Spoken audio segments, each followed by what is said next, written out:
এই টিভিটা পাওয়ার নাই আচ্ছা দেখবেন এই টিভিটা কিভাবে কাজ করি দেখেন আমি কারেন্টে লাইন লাগাইলাম সুইচ দিই কোনো পাওয়ার নাই আমরা এখন টিভিটা খুলব দেখেন এই পিএফ গুলা পুড়ে গেছে দুইটা পিএফ পুড়ে গেছে আর আমরা পাওয়ার এসিটা মাপ দিব যেটা ঠিক আছে কিনা এই ফিউজটাও কেটে গেছে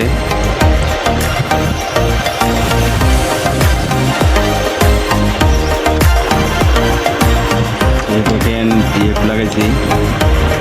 পিএফ লাগানোর পরে এই ফিউজ কেটে গেছিল ফিউজ করে জাম্পার করে দিয়েছি ঠিক আছে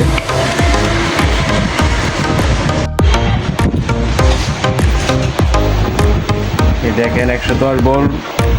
ঠিক আছে আবার 5 ভোল্ট ঠিক আছে দেখেন আমাদের টিভি চালু হয়ে গেছে